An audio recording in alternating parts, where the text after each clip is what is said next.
जो next law है हमारे पास वो है law of reciprocal proportion.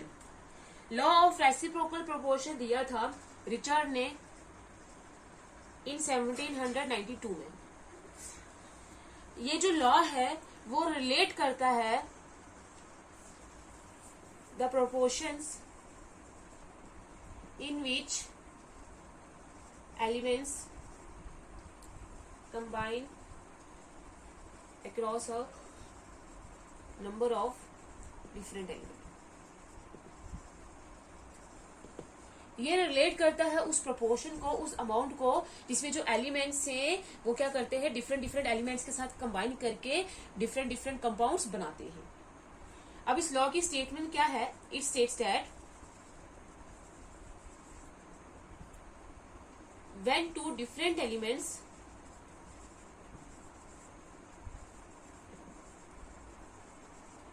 combine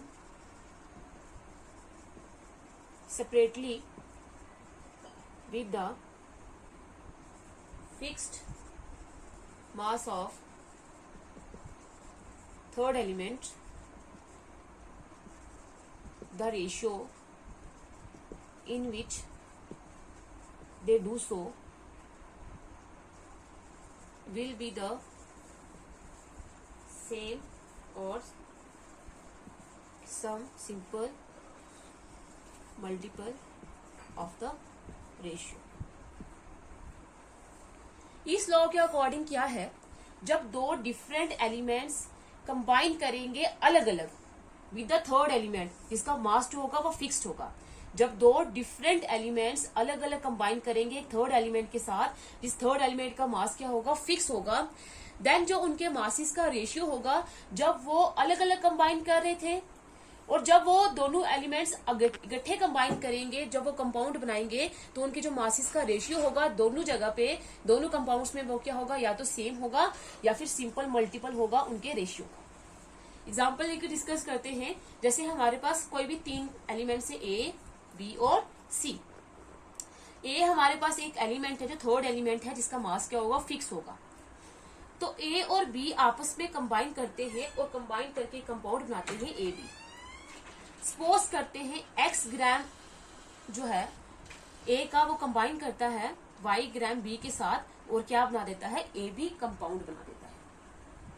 फिर जो ए है वो सी के साथ भी कंबाइन करेगा। सपोज करते हैं एक्स ग्राम जो है, क्योंकि इसका मास जो है वो फिक्स है, तो एक्स ग्राम जो ए है वो कंबाइन करता है सी के साथ और इसका हम मास ले लेते हैं जेड ग्राम। दो एलिमेंट्स हैं बी और सी, जब ये अलग अलग क्या करेंगे, कंबाइन करेंगे एक थर्ड एलिमेंट के साथ जिसका जो मास होगा वो फिक्स्ड होगा।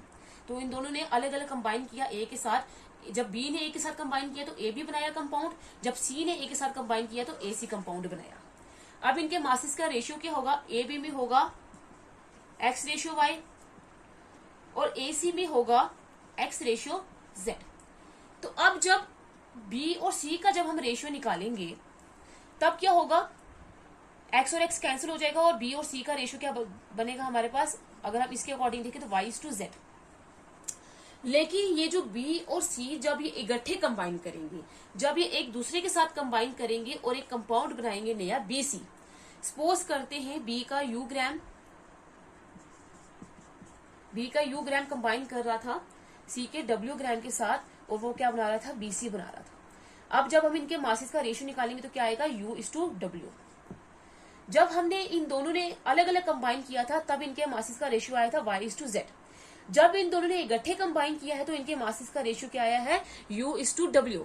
तो अकॉर्डिंग टू दिस लॉ इनके जो ये जो रेशियो होगा वो क्या होगा, आपस में बराबर होगा, या तो बराबर होगा या फिर किसी के सिंपल होल नंबर के मल्टीपल में होगा। ये n आ गया, वो जो सिंपल मल्टीपल होगा जिसको मल्टीप्लाई करेंगे और जो रेशियो होगा वो क्या हो जाएगा, सेम हो जाएगा। अब एक एग्जांपल लेते हैं।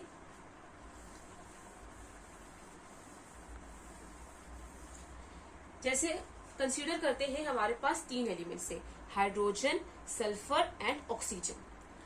हाइड्रोजन और सल्फर आपस में कंबाइन करके हाइड्रोजन सल्फाइड बना सकते हैं H2S।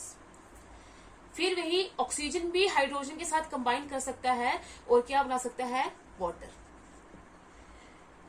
ये दोनों अलग अलग भी हाइड्रोजन के साथ कंबाइन कर सकते हैं और इकट्ठे एक दूसरे के साथ कंबाइन करके सल्फर और ऑक्सीजन क्या बना सकते हैं, सल्फर डाइऑक्साइड भी बना सकते हैं और सल्फर ट्राइऑक्साइड भी बना सकते हैं।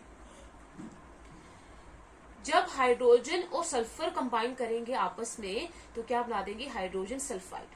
हाइड्रोजन सल्फाइड के केस में एक हाइड्रोजन का मास होता है 1 और 2 हाइड्रोजन का मास कितना होगा 2। तो 2 ग्राम हाइड्रोजन कंबाइन करेगा एक सल्फर के मास के साथ। एक यहाँ पे सल्फर 1 है तो एक सल्फर का मास होगा 32 ग्राम ऑफ सल्फर के साथ कंबाइन करेगा और क्या बना देगा, हाइड्रोजन सल्फाइड। मतलब 2 parts by mass of hydrogen combine करेंगे 32 parts by mass of sulphur और क्या बना देंगे, हाइड्रोजन सल्फाइड बना देंगे। फिर जब हम ये जो ऑक्सीजन है वो भी अलग से हाइड्रोजन के साथ कंबाइन कर सकता है तो इसमें भी हाइड्रोजन का जो कंट्रीब्यूशन होगा वो 2 ग्राम होगा और ऑक्सीजन का जो कंट्रीब्यूशन होता है, एक ऑक्सीजन का जो मास होता है वो 16 ग्राम होता है। तो क्या होगा, 2 ग्राम हाइड्रोजन कंबाइन करेंगे 16 ग्राम ऑक्सीजन के साथ और क्या बना देंगे, वाटर बना देंगे। मतलब 2 parts by mass of hydrogen combine करेंगे 16 parts by mass of oxygen और क्या बना देंगे, वाटर बना देंगे। अब जब हम इनके मासेस का रेशियो निकालते हैं, जब ये सल्फर और ऑक्सीजन अलग अलग कंबाइन कर रहे थे हाइड्रोजन के साथ जिसका जो मास क्या था, फिक्स था, तो अगर हम इनका रेशियो निकालें तो क्या आ जाएगा, इसमें रेशियो आ जाएगा 2:32, इसका रेशियो आ जाएगा 2:16। तो हाइड्रोजन का जो रेशियो वो फिक्स्ड होगा। तो अब जब ये दोनों सल्फर और ऑक्सीजन अलग अलग कंबाइन कर रहे थे तब इनका रेशियो क्या निकला, 32:16। तो अगर हम इसको आगे फर्दर डिवाइड भी कर सकते हैं तो क्या आ जाएगा 2:1।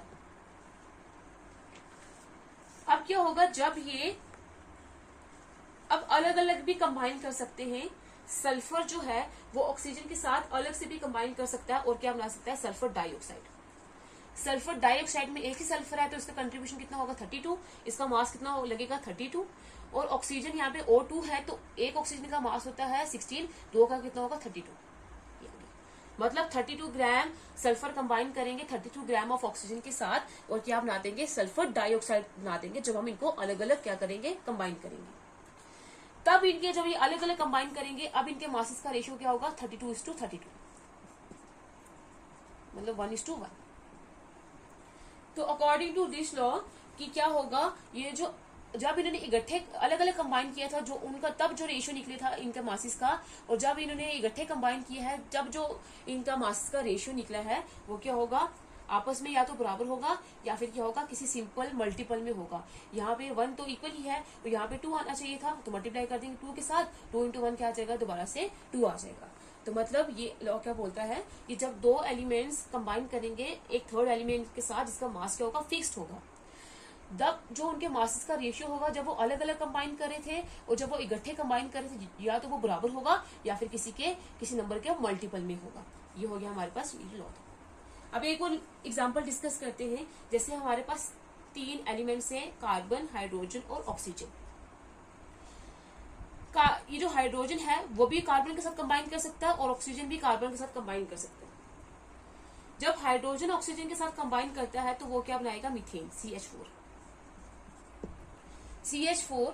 और जब ऑक्सीजन कार्बन के साथ कंबाइन करता है वो क्या बनाता है, कार्बन डाइऑक्साइड बना सकता है और कार्बन मोनोऑक्साइड भी बना सकता है। दोनों केसेस में देखें, यहाँ पे कार्बन का कंट्रीब्यूशन कितना होगा, एक कार्बन का मास होता है 12, तो यहाँ पे कार्बन कितना ले रहे हैं, 12 ग्राम। और हाइड्रोजन, एक हाइड्रोजन का मास होता है 1, तो 4 हाइड्रोजन का कितना होगा, 4, तो यहाँ आ जाएगा 4। मतलब ये है 4 ग्राम हाइड्रोजन का कंबाइन करते हैं 12 ग्राम ऑफ कार्बन के साथ तो क्या बना देते हैं, या तो बोलेंगे 4 parts by mass of hydrogen combine करते हैं 12 parts by mass of carbon के साथ और क्या बना देते हैं, मीथेन, CH4। अब ऑक्सीजन भी अलग से कार्बन के साथ कंबाइन कर सकता है और कार्बन डाइऑक्साइड बना सकता है। तो इसमें भी एक कार्बन का मास कितना होता है, 12, एक ऑक्सीजन का होता है 16, तो 2 ऑक्सीजन का कितना होगा, 32। तो कार्बन और ऑक्सीजन भी एक दूसरे का कंबाइन करते हैं और कार्बन डाइऑक्साइड बनाते हैं। यहाँ पे भी कार्बन का मास जो है वो 12 है और ऑक्सीजन का मास है 32। मतलब 12 ग्राम कार्बन जो है वो कंबाइन करेगा 32 ग्राम ऑफ ऑक्सीजन के साथ, या 12 parts by mass of carbon combine करेगा 32 parts by mass of oxygen और क्या बना देगा, कार्बन डाइऑक्साइड। अब ये हाइड्रोजन और ऑक्सीजन ने अलग अलग कंबाइन किया है कार्बन के साथ, तो इनके मासेस का रेशियो क्या होगा, मीथेन में होगा 4 और कार्बन डाइऑक्साइड में कितना होगा 12:32। तो कार्बन का मास जो फिक्स्ड है, अब अगर अलग अलग देखें तो इनका कंट्रीब्यूशन कितना होगा, इनके मासेस का रेशियो क्या निकलेगा हाइड्रोजन और ऑक्सीजन का 4:32, मतलब 1:8। अब जब हाइड्रोजन और ऑक्सीजन इकट्ठे कंबाइन करेंगे तो क्या बना देंगे H2O वाटर। तो वाटर में अगर देखा जाए तो एक हाइड्रोजन का मास होता है 1, तो 2 हाइड्रोजन का कितना होगा 2,